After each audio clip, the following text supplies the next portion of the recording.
সচিবালয়ে আগুনের ঘটনায় কাজ করছে তদন্ত কমিটির সদস্যরা। এরই মধ্যে ভবন পরিদর্শন করে আলামত সংগ্রহ করছে।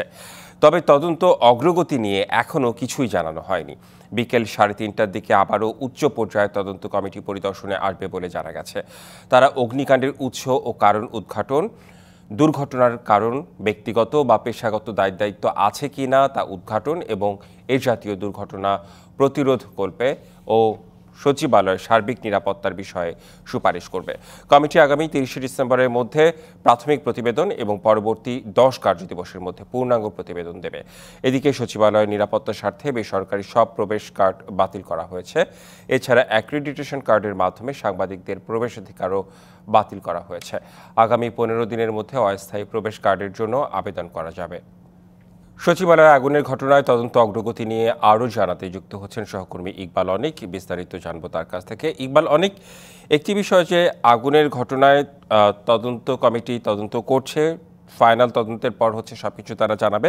একটি বিষয় জানতে চাই যে নিরাপত্তার স্বার্থে যে বেসরকারি সব অস্থায়ী প্রবেশ পাস বাতিল করা হচ্ছে, অ্যাক্রিডিটেশন কার্ড যাদের রয়েছে তাদেরও ঢুকতে দেওয়া হচ্ছে না, এই সংশ্লিষ্ট কাজগুলো আসলে কিভাবে মোকাবেলা করা হবে?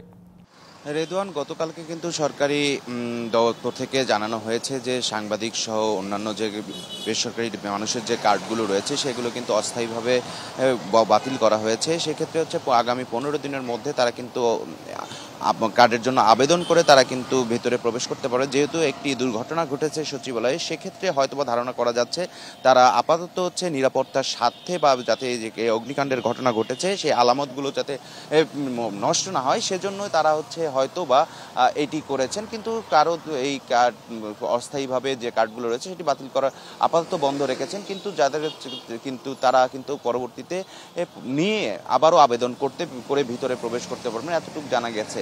আরেকটি বিষয় যে এখানে কিন্তু সকাল থেকে অন্যান্য যে গাড়িগুলো আসছে, বিভিন্ন মন্ত্রণালয়ের কর্মকর্তারা রয়েছেন যারা ভিতরে প্রবেশ করতে যাচ্ছেন, তাদেরকেও কিন্তু ভিতরে প্রবেশ করতে দেয়া হচ্ছে না। যেহেতু আজকে শনিবার এবং বন্ধের দিন, সেক্ষেত্রেও তারা হয়তো কঠোর নিরাপত্তা রাখছেন এবং যারা তদন্ত কমিটির লোকজন আছেন তারা ভিতরে প্রবেশ করতে চাইলে তাদেরকেই শুধু দিচ্ছেন, অন্যান্য যারা এই ভবনে কাজ করেন বা তাদেরকে কিন্তু ভিতরে প্রবেশ করতে দেয়া হচ্ছে না। এবং তদন্তের অগ্রগতি এখন পর্যন্ত আমাদেরকে কিছু জানানো হয়নি।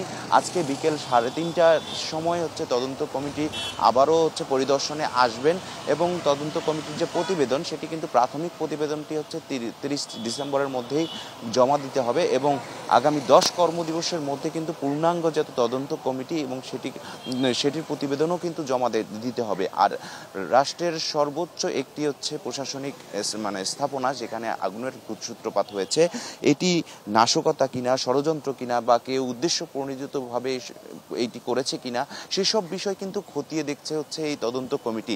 এবং উপদেষ্টাদের পক্ষ থেকেও অনেকেই বলছেন এটি ষড়যন্ত্র কিনা, ষড়যন্ত্র কেউ করছে কিনা, যাতে অনেক নথিপত্র আছে সেই নথিপত্র আলামতগুলোকে নষ্ট করে দেওয়ার জন্য এই অগ্নিকাণ্ডের কাণ্ডের ঘটনা ঘটিয়েছে কিনা সেগুলো বিষয় হচ্ছে কিন্তু তদন্ত করা হচ্ছে এবং সরকারের পক্ষ থেকে কিন্তু উচ্চ পর্যায়ের কয়েকটি কমিটি গঠন করা হয়েছে এবং তদন্ত কমিটি কিন্তু কার্যক্রম তাদের পরিচালনা করছেন এবং খুব দ্রুতই হয়তো তারা এই কাজ শেষ করে আমাদেরকে একটি পূর্ণাঙ্গ তদন্ত প্রতিবেদন দাখিল করবেন এবং মিডিয়ার সামনে জানাবেন। রেদওয়ান, নিশ্চয়ই তদন্ত কমিটির রিপোর্ট পাওয়ার পরে নিশ্চয়ই প্রকৃত ঘটনা কি ঘটেছে সেটি জানা যাবে। ধন্যবাদ আপনাকে ইকবাল অনিক।